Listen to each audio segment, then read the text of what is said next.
Hi, everybody. My name is Alexandra Taggart. This is my Applying AT Principles project for Dr. Jenkins' Assistive Technology and Rehab Services class. Give me just a moment while I share my screen, please. All right, let me see if this works here.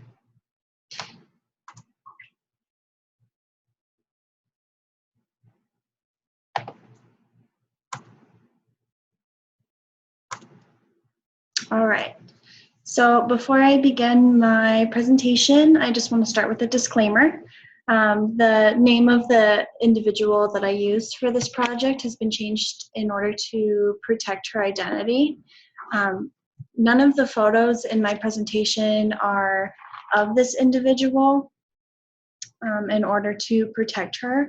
Any of the photos that you see, I've either photoshopped myself or I've taken pictures of myself using this assistive technology. So that being said, let's go ahead and meet Betty, whose name I've changed also for this presentation. So Betty, she's 83 years old, and she's suffered a stroke that's affected the right side of her body. She's still cognitively intact, but her right arm and her right leg are left flaccid. She has contractures in her left upper extremity that prevent her from using that arm. So her hand is contracted, her elbow's contracted. She still kind of has some scapular elevation and depression. And she's able to move her shoulder around a little bit.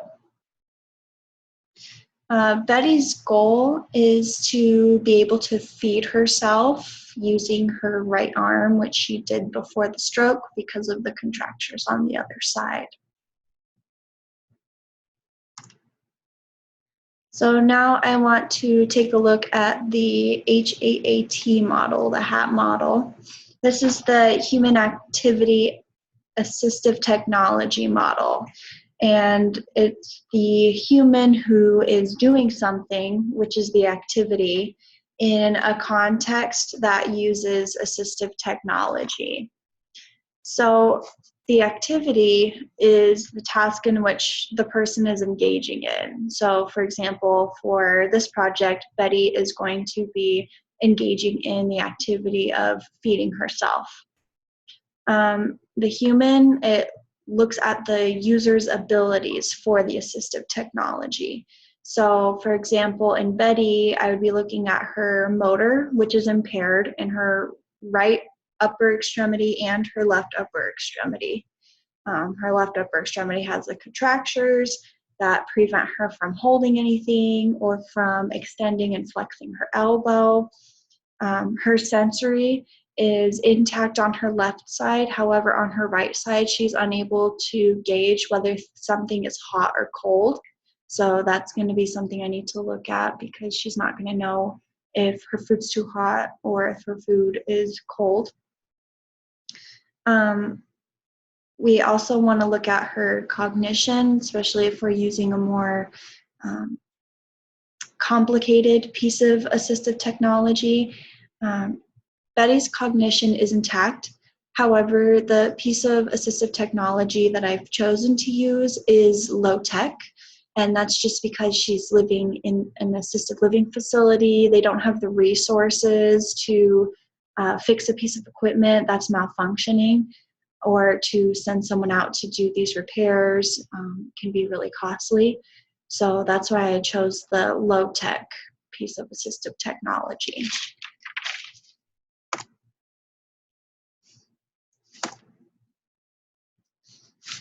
Okay, actually before I go there, I want to go back here and talk to you about the context. That's going to be the environment that the person is performing the activity in with the assistive technology. Kind of like what I was talking about before, Betty lives in assistive living.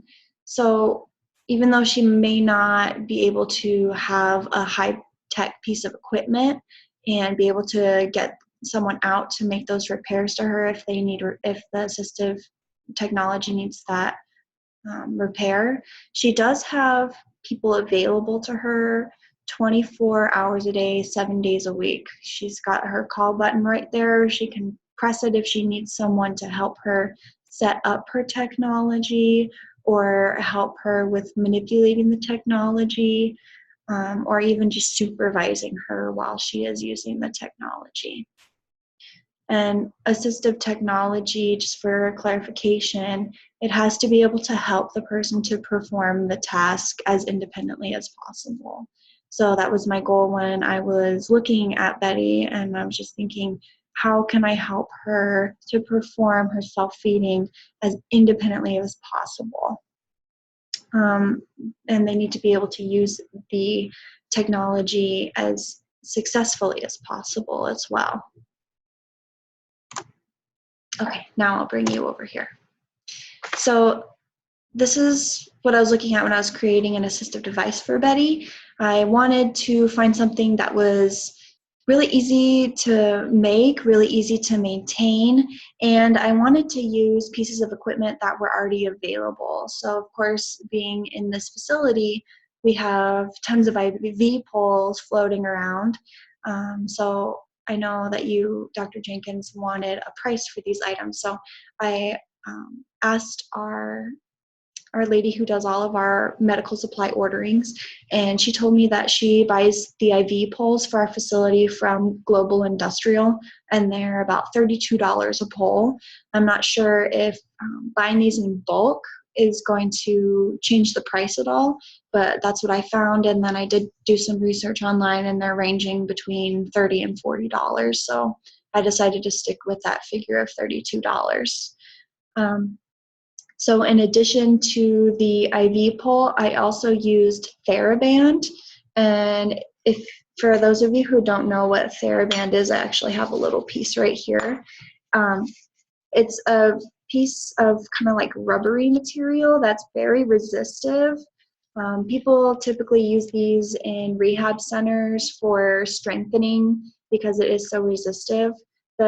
I have an orange here, which is like a moderate resistance, and different brands have, different colors that have different resistances. This one just happens to be a moderate one. You can see on the screen there all the different colors, and those are just different strengths. So one roll of this band costs about $11, and I think that it said that they were like 6 feet long. So that actually gives you a pretty good amount of the band. As you can see, like if it's this long, you can actually stretch it to be, this long. So Betty also required utensils for eating, which she already had, like spoon and fork, and then a table, which was just the dining room table that we used. Okay, so this is my photoshopped diagram of the device that I had created for Betty. So what I did here in the picture behind Betty is an IV pole, and then I took this band and I threaded it through the 2 holes on the top of the IV pole. And then I had one side coming down to her affected arm, and it was wrapped around her arm. So it was like this. And then the other side, it was wrapped on her arm, and she can use that scapular elevation and scapular depression to pull down, and that would bring, as she's pulling down on this side, would bring her other hand up.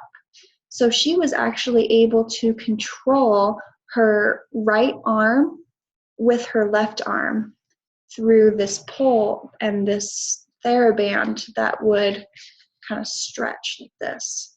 And so I have my band here, and I have a spoon, and I just want to show you how I wrapped. I also have pictures on the next slide in case you can't see, but I wanted to try and show you this.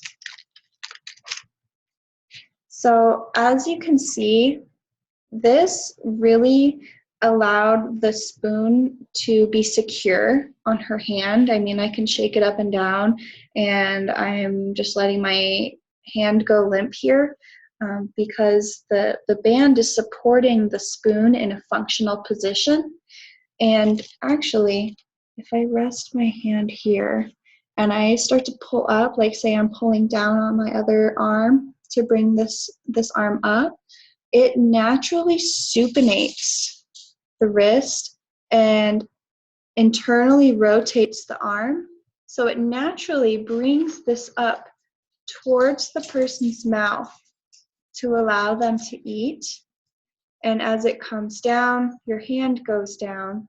So you really have to grade the foods that you're using for this. When we first trialed this out, we just started with something easy to scoop, easy to manipulate, and that was oatmeal, and kind of watered it down a little bit so it would flood the spoon. So she was just able to lower the spoon down, the oatmeal would flood in, and then raise it back up, and she was able to eat and bring the oatmeal up to her mouth.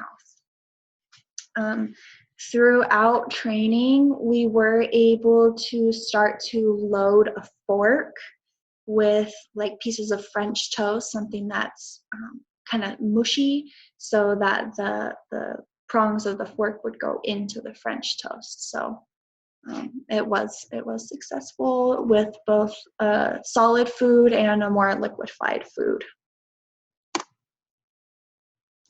Okay, and this is a little diagram that I made for hand positioning for Betty. What I did was, like I showed you here, I would just put the utensil in her hand and I would securely fasten it within that spot in the hand.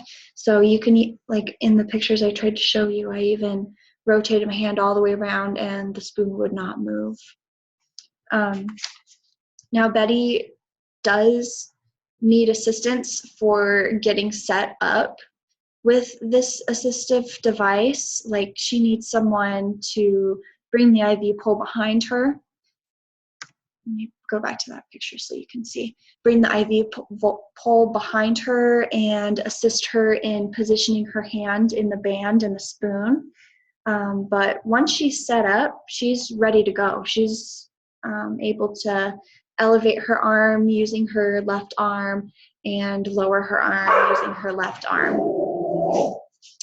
And after she's done, of course, she needs assistance with getting the spoon out, getting her hand out of the TheraBand. But that is so much more independence for Betty when she is performing her self-feeding. And she was just elated that she didn't have to have somebody, hand feeding her all the time, because I don't know if you have ever hand fed someone or have had to be hand fed for whatever reason, but it's awful because you don't know how much that person wants on that utensil. You don't know if they're done chewing or anything like that. So she was so happy to be able to do this. We're still continuing training with being able to manipulate a cup. For right now, she just has a cup with a straw that she leans into, and she can drink that way. But she really does want to be able to lift a cup up and drink. So, all right. And that is my presentation on Helping Hands for Betty. I hope you enjoyed this presentation, and I certainly thank you for watching.